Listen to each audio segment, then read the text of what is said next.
አሹ በጣም ትልቅ መከራ ውስጥ ገባ። አሹ እንግዲህ ባለፈው ቤዛ ባደረገችው ስራ ከስራው ተባሮ ነበር። ከዚያም እንግዲህ ዳይመንድና ሩማን አግኝተውት ከነ ሩማን ጋር እንደሆነ የፍቅር እናት እንግዲህ ሁሉን ነገር ሲደርሱበት አሹንም ይቅርታ ብለው ወደ ቤት መልሰውት ነበር።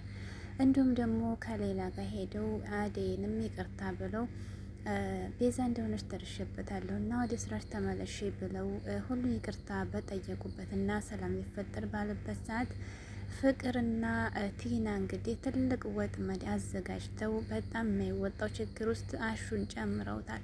እሱም ምንድን ነው? ወደ ውጭ ወጣን የሆነ ሰው ያስፈራርቶናል፣ ካስፈራራን እንጠራሃለን ብለው በሩን ከፍቶ ከወጡ በኋላ የፍቅር እናት ከሌላ ጋር ወደ ቤት ስትገባ በሩን ቆልፈው ሰውየው መጣ ብለው ለአሹ አሹ ደግሞ ማን ነው ብሎ እንግዲህ የእህቶቹን ጠላት ለመዋጋት በሩን ሲከፍትና ሌላ ሰው መስሎት አጋጣሚ ብትሩን ሲጥልባት የፍቅር እናት ላይ ጎርቷታል ማለት ነው። አስባችሁታል? በጣም ከባድ ነው። እንግዲህ ሰውን እንጠቅመዋለን ስሉ ሲል እንግዲህ ለራሱ ወጥመድ ገብቷል። ፍቅርና ቲና በጣም የሚተረገሙ ልጆች ናቸው በእውነት። አሰላሙ አለይኩም ወራህመቱላሂ ወበረካቱ። ውድና የተከበራችሁ ውድ ቤተሰቦች እንዴት ናችሁ? ከኔ ጋር ሁሉ ሰላም አልሐምዱሊላህ ረቢል ዓለሚን። በያላችሁ በሰላማችሁ ብዝት ይበል። ለቻናል ዲስኮናችሁ ሰብስክራይብ እያደረጋችሁ ቤተሰብ ሆኑ። በእውነት አሹ በጣም ነው የሚያሳዝነው። ንጹህ ልብ ያለው ልጅ ነው። ተጫዋች ከሁሉም ጋር ስራውን ደግሞ የሚያከብር በጣም ለሰው ልጅ ዝቅ የሚልና ለስራው ተነሳሽነት በጣም ስራ የሚወድ ልጅ ነው ማለት ነው። እና ባለፈውም እንግዲህ ቤዛ በሰራችው ነው። አደይና አሹ ምንም ነገር የለባቸው፣ ንጹህ ናቸው። እየተበደሉ እንኳ ይቅር የሚሉ በጣም የዋህ ልጆች ናቸው ማለት ነው። እና ፍቅር እንግዲህ ማናት ቤዛ በሰራችው ስራ አሹም ተስራው ተባሮ ነበር። አደይም ተቤት ወጥታ ነበር። ዴቭና ፍቅር መርዛችኋል ተብለው ማለት ነው። እና እንግዲህ ቤዛንም ዳይመንድ አግኝቷት ለዳይመንድ ያምና ነበር። ነገር ግን ያው የፍቅር እናት ሳታመን ቀርታ ወደ ቤት መልሳ አምጥታን ነበር። ነገር ግን ደግሞ አሁን ጠፍታለች ማለት ነው። ቢሆንም ግን የፍቅር እናት በአሹና በአደይ ላይ ጥፋቱን ቢያደርጉም ነገር ግን ዴቭ እንደምንም ብሎ የፍቅር እናት አሳምሟት ነበር ማለት ነው። እንግዲህ ዴቭ የበላው ምግብ ለአደይ እንደመጣና ያመጣችው ደግሞ ቤዛ እንደሆነች ሲነግራት እንዲሁም ደግሞ ከቀደም በፊት ፍቅር ከእናቷ ጋር ምግብ ሲበሉ ፍቅርን የግድያ ሙከራ አድርጋ ነበር።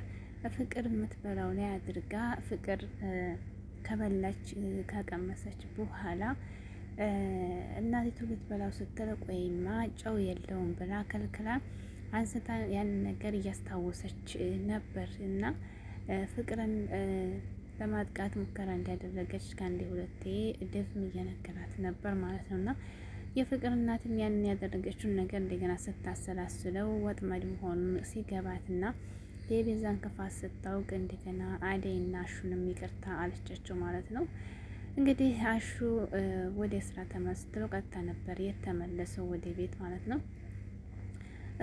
አደይና ዲማን ነው ቲናና ደግሞ ፍቅር ከሌላ ጋር ሄዶ ሌላ ቤት አደይን ለመምታት ሄዶ ነበር። ነገር ግን ባቡሬና ሌላ ስላሉ ባቡሬን በጥፊ ለጥልጦ ፍቅርን መልሷታል ማለት ነው። ከዛ ባቡሬ ሲመልሳቸው ከቤት መጥተው አሹን ሲያገኙት አሹን እንደምመጣ ብለው ወይም ደግሞ ወጥመድ እነሱን አሁንም መጥፎ መከራ ውስጥ ማስገባት ቲናና እንግዲህ ፍቅር እየተጣሉም ዴቭን አንቺ ትፈልጊዋለሽ እኔ የምፈልገዋለሁ እየተባባሉ ቲናም ፍቅርን አንቺ ለዴቭ አትመጥንም እየተባባሉ ራስ በራሳቸው ይደጋገፋሉ። ግን ደግሞ ራስ በራሳቸው አንዴ ወንድ ይፈልጋሉ ማለት ነው።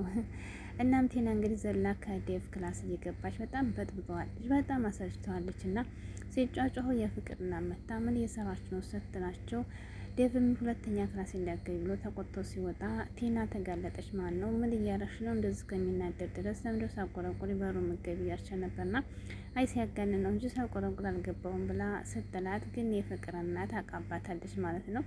ከዚያም እንግዲህ የፍቅር እናት ወደ ሌላ ጋር ሄዳ ይቅርታ ጠይቃ እንደምታመጣትና አሹም አደይም እንዳላጠፉ ቤዛ እንደሆነች ያንም አብረው ስንበሉ ምግብ ላይ ለፍቅር ሙከራ እንዳደረገች የቤዛን እያስታወሱ ለፍቅር እናቷ እያስታወሰች እየነገረቻት እና ቤዛን አጥፋተኛ እነሱን ይቅርታ ብዬ ማምጣት አለብኝ ብላ ስትላት ፍቅርም አደይ ሁለተኛ እዚህ ቤት አትመጣም ብላ ነበር።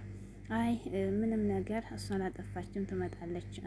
ቤዛ አንቺን ለማጥፋት ሙከራ አድርጋለች። ስለዚህ ቤዛ ናት እንደዚህ ያለ ሰው አልነበረችኝም አልመሰለችኝም ብላ ለፍቅር ነግራት ሄዳ እንግዲህ አሹንም አደይንም ይቅርታ ጠይቃ ወደ ቤቷ ስትመለስ ቲናና ፍቅር ሌላ ሴራ ጠነሰሱ ማለት ነው። ምክንያቱም እናይቱን ማሸነፍ አትችልም ፍቅር ማለት ነውና ምንድነው የጠነሰሱት እንግዲህ ቲናና ፍቅር ተመካክረው የሆነ ሰው ከውጭ እንደሚያስፈራራቸውና እንደሚያግዛቸው ተናገሩ ማለት ነው ለአሹ። አሹ እንግዲህ ከሮማን ጋር አጋጣሚ ቆሞ ሲያወራ እነሱ ወደ ውጭ ወጥተው በሩ ላይ እንዲያዩትና እንዲያስፈራራቸው አድርገው ገብተው ሪያክሽን አድርገው ከዚያም በኋላ ማን ነው የሚናካችሁ ብሎ ደግሞ አሹ በሩን ከፍቶ እንግዲህ ያዘውን ዱላ ጣል ሲያደርግ እስሩ በር የቆረቆረችው የፍቅር እናት ነበረች። የፍቅር እናት እንግዲህ ከጭንቅላቷ አንብቧታል ማለት ነው። በጣም ያሳዝናል።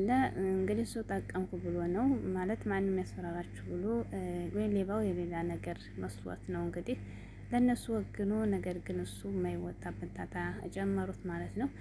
በጣም የሚሄዱበት ሴራና በጣም ሰውን ለመጉዳት እንትን የሚሉት ፍቅርና ቲና በጣም እና ቤዛ ሶስቱ በጣም አረመኔ ናቸው። በጣም ያሳዝናል። እንግዲህ አሹ ሁለተኛ ሀዘን ውስጥ ገባ። በጣም ከባድ ወንጀል ነው እንግዲህ የጉዳትም አይጉዳትም የፍቅር እናትን በጣም ሳያስበው እንግዲህ ጉዳት አድርሶባታል ማለት ነው። አደይና አሹ እንግዲህ በጣም ሁሌም ሀዘን ሆነባቸው። በጣም ይገርማል። እንግዲህ ደስታቸውን እንመኛለን።